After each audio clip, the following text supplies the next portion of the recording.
my name is Mark Ghobrial. I'm the chief of Houston Methodist J.C. Walter Jr. Transplant Center. And I'm pleased to welcome you today in our roundtable discussion with several of the faculty members from the liver transplant. So today we're going to discuss a little bit about the emerging role of transplant oncology, robotics, and the new areas in liver transplantation. So let's start by just a quick introduction of who you are and the general description of your role in the transplant center. So I'm Sudha Kodali. I'm a transplant hepatologist, and I'm an associate professor of medicine at the Academic Institute at Methodist Hospital. I also lead the liver tumor program here at Methodist, and it's really nice to be here. Sudha, it's wonderful to have you. Thank you. Hi, I'm Constance Mobley. I am an associate professor of surgery here at Houston Methodist. I am the associate director of the liver transplant program under the guidance of Dr. Ghobrial. And I also run our liver transplant ICU here at Houston Methodist. Dr. Cheah? My name is Yee Lee Cheah. I'm the director of the Robotic Living Donor Liver Transplantation Program at Houston Methodist, and I perform robotic surgery on the liver, pancreas, and bile ducts.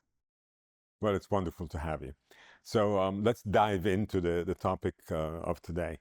Let me start with you, Sudha. Can you give us a little general description of what is transplant oncology or the role of transplantation for liver cancer? How do you define it, and broadly, what does it mean? So transplant oncology is a very evolving and new field. It is an overlap of various specialties of medicine, including transplant hepatology, transplant surgery, and oncology. The idea is to improve the outcomes of patients, and the collaboration is extremely important, is what we feel. I just have a couple of comments to Dr. Cheah first, but then I'm going to come back to both of you and ask you what kind of tumors do we do liver transplant for? Because as far as almost all people know, it is restricted to a certain small number of patients with small tumors. So you would do a liver resection, take out the right lobe of the liver through an 8-millimeter incision. So the 8-millimeter incisions allow me to insert all the robotic instruments. The incision at the end, of course, to retrieve the specimen or the graft is usually at the phalansteal level, which is very near the pelvis and causes less pain than an upper abdominal incision. So if you do a liver resection robotically, how long does the patient stay in the hospital? Our data has shown that the patient saves 2 days in the hospital on average compared to an open liver resection. And are the complications similar to open? The complications are similar to open from all the data we have available. Actually, some of the data is suggesting that complications might be a bit less with robotic major liver resection. Well, it is terrific for the patients. So out of, let's say, 10 patients come for resection, are you able to do those resections robotically most of the time? Or how often can you apply robotic surgery? Is that something for everybody? To be honest, every time I see a patient with a liver tumor who presents with a liver tumor, if they're resectable, I always try and offer them robotic surgery because it's so much better for them. A bit harder for us, the surgeons, but much better for the patients. Contraindications to robotic surgery include multiple previous open abdominal operations because of the difficulty with adhesions. And sometimes when the liver is too large, it's difficult to manipulate with the robotic instruments, which are small, delicate instruments. So that might contraindicate a robotic approach as well. But 80 to 90% of the time, you're able to do the robotic surgery. So I'll come back again to both of you. Can somebody just make a comment of how prevalent is liver disease and liver cancer in Texas or around us in Houston? So I can go. So we do have a lot of liver disease. The disease burden is pretty high in the US in general, but in Texas, we have very high rates of liver disease, especially fatty liver, and then liver cancer risk is also very high in these patients. Especially southern part of Texas is known to have the highest incidence of liver cancer, and we just see increasing rates over years throughout the country because of multiple issues. Though we've been able to treat hepatitis C, which was a leading leading cause of liver cancer. Now, with the epidemic of fatty liver and obesity and metabolic syndrome, we do see patients with liver cancer, and especially in southern states of the US, we see higher incidence and prevalence of liver cancer. And maybe, Constance, you can make one or two comments on the role of the transplant oncology in the growth of liver transplantation at Houston Methodist. So I really think the growth of the program, a key component of that has been the transplant oncology. And really it's a philosophy, a philosophy change in approaching cancer. And I mean that the standard criteria that are used for HCC, which are Milan criteria and then expanded to UCSF, we've looked at ways to go beyond that so that we can treat more patients. Because it's so prevalent here, we see so many patients who are outside of standard criteria, and then trying to create avenues and protocols that can approach them in a safe but effective way so that they're treated was important. So Milan criteria is between 2 to 5 centimeters. So if you see a 5-centimeter tumor, you're able to list the patients, transplant them, and give them new liver. So do you do patients who have 7-centimeter tumors? So we do HCC patients who are outside of criteria, and those patients we've actually had good outcomes with. We are constantly pushing the limits of what is standard of care for transplantation for oncology, because we are more concerned with the tumor biology of the patient and the tumor versus the actual size. A lot of the criteria are based on size and not the biology of the tumor. So instead of looking at size, you're looking at tumor biology. Mm-hmm. So how do you assess tumor biology? Is it the rate of growth of this? So if I ask you a 15-centimeter tumor that is taken 5-6 years to grow, that's a slow-growing tumor. Would you transplant someone like that? We do. And, we, of course, shared our data and published it. We've looked at patients who were transplanted at our center, who were within Milan criteria, outside of Milan, within the UCSF. And then we also had about 60 patients who were outside of UCSF criteria. So these are really large tumors that were declined at other centers and were deemed non-transplantable. We did look at observation period of about 6 to 9 months for these patients. And if they showed regression or stable disease without extrahepatic disease, those patients did really good. And based on our center results, we showed that the 5-year survival of these patients within Milan, within UCSF, and outside of UCSF, the 5-year outcomes are pretty stable and similar. And we extrapolated that data to 10-year outcomes. And the 10-year outcomes are also very similar in all the 3 groups. Again, highlighting what you just mentioned, that it's not purely the tumor size, but the rate of growth and making sure there's no extrahepatic disease. I think that's also very critical, ruling out microvascular invasion or vascular invasion. And if you do see that, treating that is very important to make sure you have good outcomes.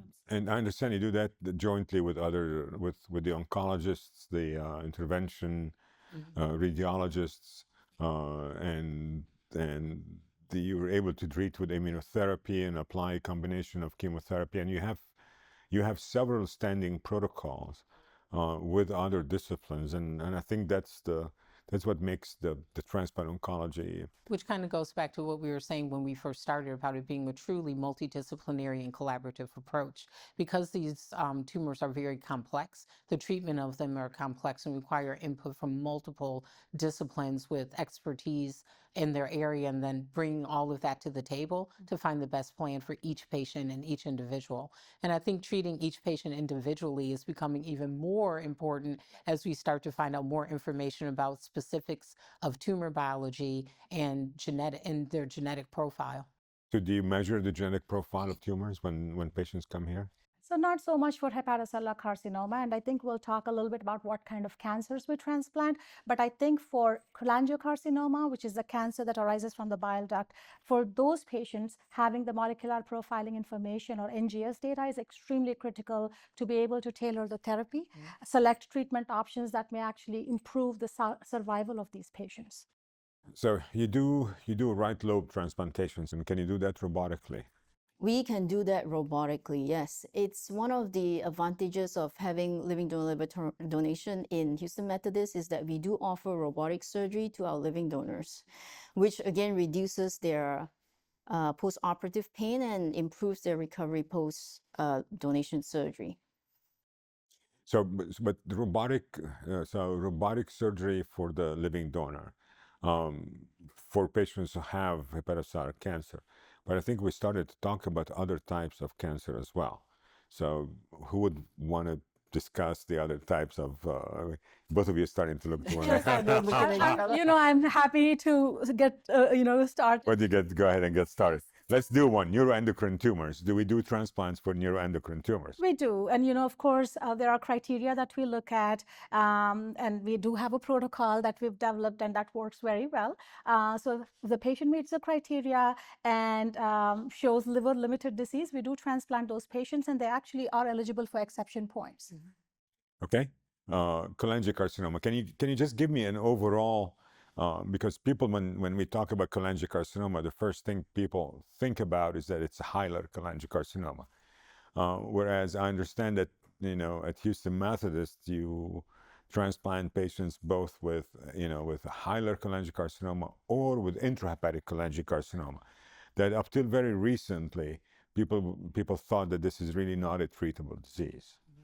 So, who would, do you want to just give us an overall, overall thoughts about both types of cholangiocarcinomas? Yes. So cholangiocarcinoma broadly is categorized into intrahepatic and extrahepatic.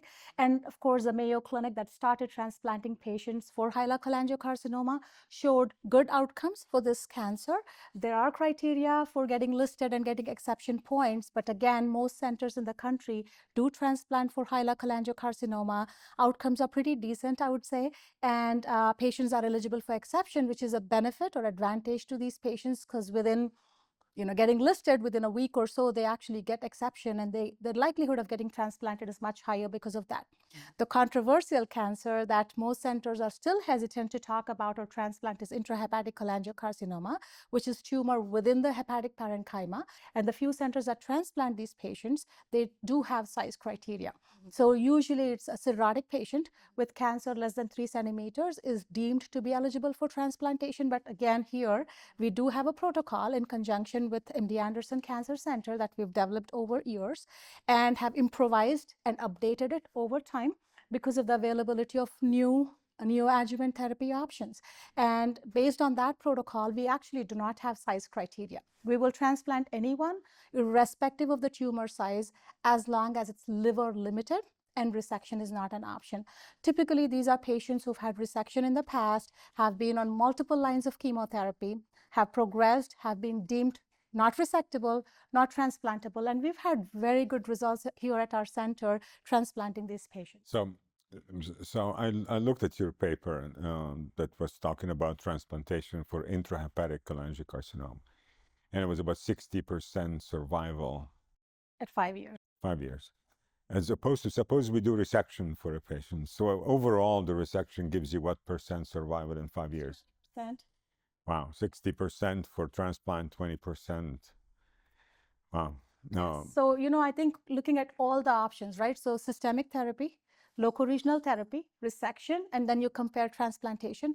Transplantation offers the best outcomes for intrahepatic cholangiocarcinoma. I think the reservation is just, it's not as comparable to transplanting patients for other indications, and that's where most centers are hesitant to even consider transplantation. But 60% 5-year survival is pretty good. I mean, it's. I think anybody would take that over 20%.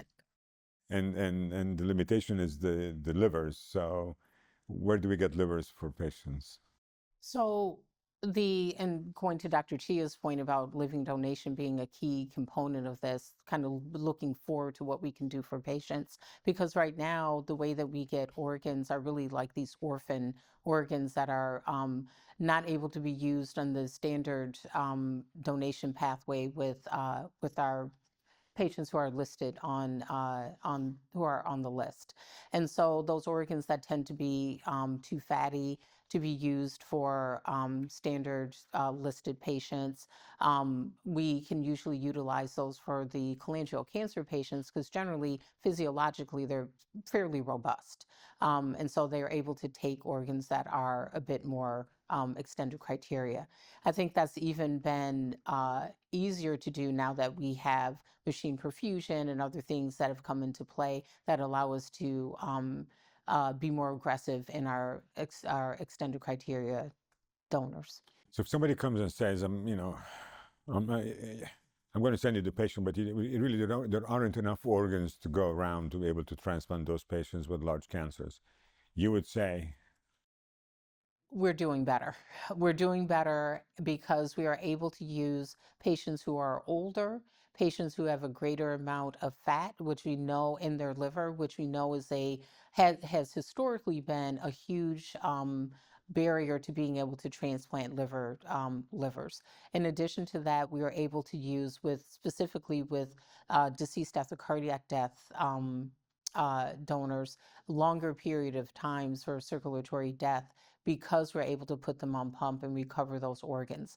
So using the machine perfusions for DCD organs, you've been able to increase the number of transplants you're doing. Correct. So if I tell you how many transplants you've done in the last couple of years, you'd say? That we have increased the amount of transplants that are deceased after cardiac death versus brain death by probably tenfold. And you think this number is going to increase in the future?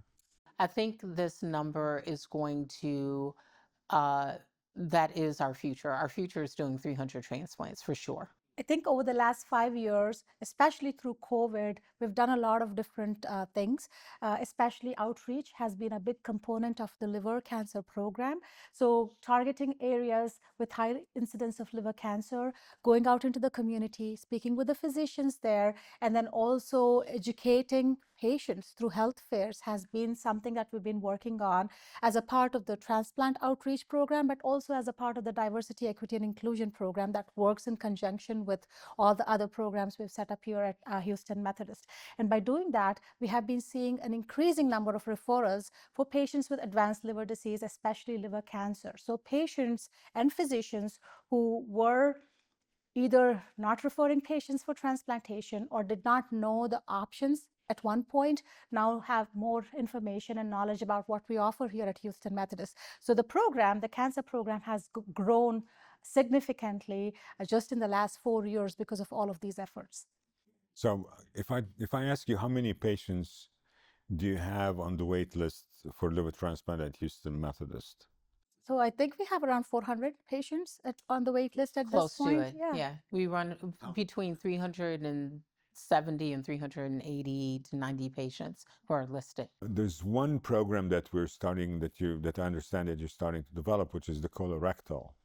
So Yee Lee, would you give us an idea what is colorectal mets to the liver, and how is that program coming along? I think the liver is probably one of the most common organ where you can have metastasis from colorectal cancer. And when patients present with bilobar liver metastasis, then they're no longer surgical candidates.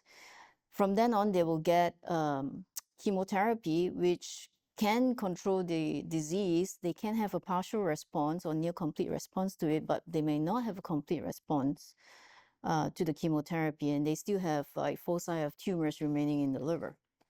There are two situations where we can help these patients. One situation is the patients have gotten so much chemotherapy that they didn't have liver toxicity from the chemotherapy drugs themselves, and they end up with liver failure. And we can't really stop the chemotherapy because then the colorectal mets will flourish. So in those situations, we transplant those patients to get them off the chemotherapy because they end up with liver failure from the drugs.